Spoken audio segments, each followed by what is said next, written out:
Why even say something like that? Well, he's protecting himself, because if he says something like we're going to draft a quarterback or we're moving up to get a quarterback or we really like this guy at quarterback, they're going to hold him to it. So why not just give general information, which is we're going to take the best guy available at that time. You know, young quarterbacks are great in this room. I got 2 veteran leaders that have been there, done it. I could teach them. No matter who they draft at quarterback, they're not going to be ready to play for the Chicago Bears this year. It's about this year for Matt Nagy and Ryan Pace. So even if they did draft a quarterback, what does that mean? But the quarterbacks that they're going to be able to get going to save their jobs. I'm not worried about, if I'm Matt Nagy and Ryan Pace, I'm certainly not worried about helping the next coach.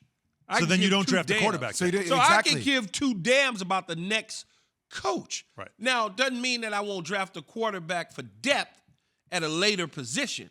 I won't take one in the first round because none of them can help me right now. Mm-hmm. But why even go on the diatribe, though? Like, why not just say we're going to draft the best available talent? Like, why? Because I'm a general manager, and that's what I do. I tell you what you don't want to hear versus what you want to hear. I don't want to hear nothing from your ass. No, not I don't need to hear any. That's what I'm saying. Media. But if I'm the media, no, I don't. Less is more, Ryan Pace. No, that's why they asked him a question, and that's why he's holding his press conference, because they want to know what the process is and what he's thinking.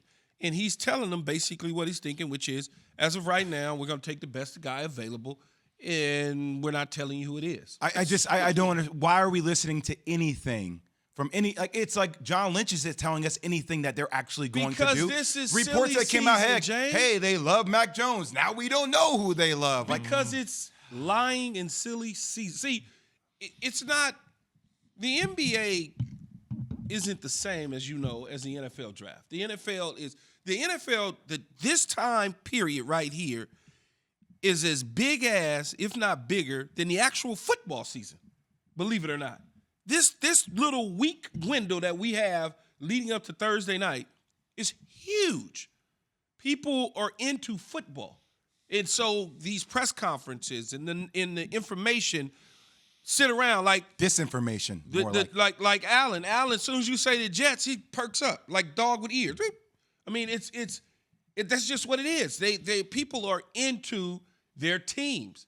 No matter where you go, it could be as quiet as all outdoors in Buffalo during the offseason. The moment that the draft conversation comes up, everybody stands up. It's the anticipation of what's coming next. I get that, but and I understand that. But if I'm a young QB out there and my agent comes to me and says, "Well, look, man, maybe Chicago's a good," I don't want to go to Chicago.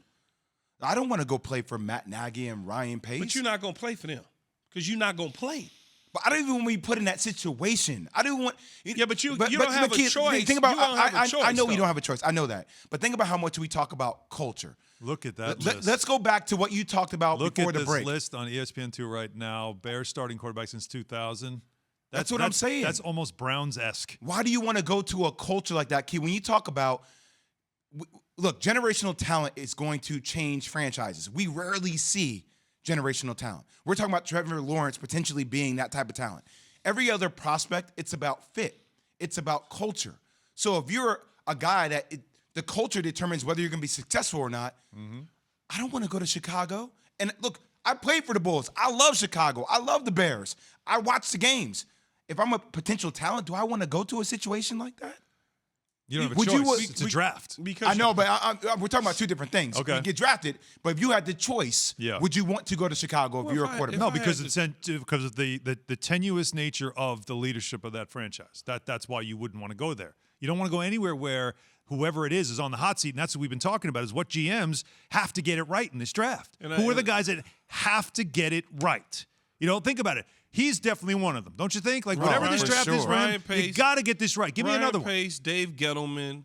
The Giants. The Giants. They just got to get it. They got to get the draft picks right on how they pick. 11 don't you feel, though, like Dave Gettleman and the Giants, though? I mean, having Saquon back healthy, having Daniel Jones, like what they added. Because it doesn't matter, though, Jay, because if you pick another receiver and your offensive line isn't very good and you don't go get a pass rusher or some sort to help your defensive side of the ball, then what are you doing? Because they don't need another receiver. Okay. So if they decide to pick a receiver, that's bad. But I feel like there's more pressure on the draft for guys like Ryan Pace more so than Dave Gettleman, because Dave Gettleman already has more resources already available. He has proven factors that are veterans to a degree. Yeah, but he's also picked guys that haven't panned out. That's the problem. When you pick guys that don't pan out, your track record on the draft somewhat is stale. Plus, on top of that, it's not all about the survival stages. It's about building a team and the right pieces to go and win a championship. Now, you say what other general manager outside of that on the hot seat type general manager? A guy like